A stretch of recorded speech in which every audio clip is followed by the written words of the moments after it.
Hi friends, ఎలా ఉన్నారు? నేను మీ అనిల్ కుమార్ గౌడ్. ఈరోజు మనం ఎగ్ బజ్జీ ఎలా ప్రిపేర్ చేసుకోవాలో ఒకసారి చూద్దాం. ముందుగా అయితే బాయిల్ చేసిన ఎగ్స్ని ఇలా సెంటర్గా కట్ చేసుకొని ఒక ప్లేట్లో తీసి పెట్టుకుందాం. ఈ వంట చేయబోయే ముందు ఒక చిన్న రిక్వెస్ట్ అండి. నేను లాస్ట్ టైం పెట్టిన వీడియోకి చాలా మంచి రెస్పాన్స్ వచ్చింది. ఒకవేళ నేను చేసే రెసిపీస్ మీకు కానీ నచ్చినట్లయితే నా ఛానల్ని తప్పకుండా సబ్స్క్రైబ్ చేసుకొని బెల్ ఐకాన్ క్లిక్ చేయండి. మీరు చేసే ప్రతి సబ్స్క్రైబ్ కొత్త రెసిపీ చేయడానికి నాకు చాలా ఇంట్రెస్టింగ్గా ఉంటుంది. తప్పకుండా నా ఛానల్ని సబ్స్క్రైబ్ చేసుకోండి.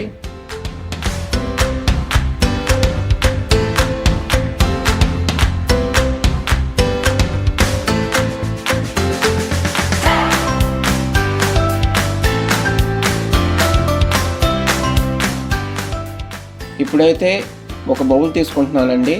1 కప్ వచ్చేసి శనగపిండి తీసుకుంటున్నాను. 1 టీ స్పూన్ వచ్చేసి రైస్ ఫ్లోర్ తీసుకుంటున్నాను. 1/2 టీ స్పూన్ వచ్చేసి కారం తీసుకుంటున్నాను. 1/2 టీ స్పూన్ వచ్చేసి పసుపు తీసుకుంటున్నాను. 1/2 టీ స్పూన్ వచ్చేసి సాల్ట్ తీసుకుంటున్నాను.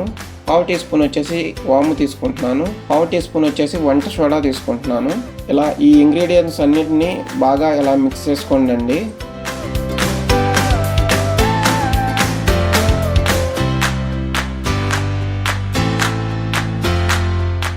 1 టీ స్పూన్ వచ్చేసి ధనియాల పౌడర్ కూడా యాడ్ చేసుకోండి.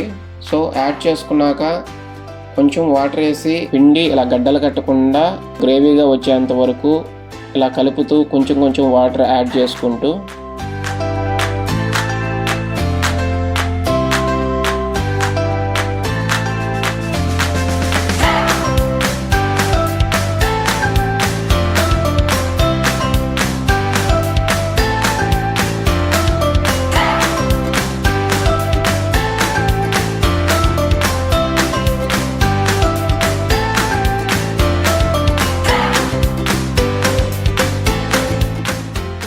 సో ఇది మిక్స్ చేసుకోవటం అయితే అయిపోయింది.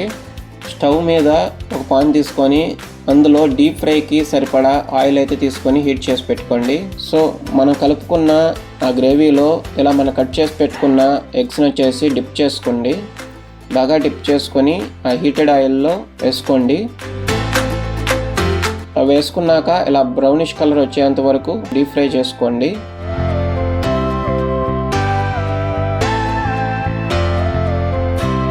సో డీప్ ఫ్రై అయిపోయినాక ప్లేట్లో సర్వ్ చేసి పెట్టుకోండి.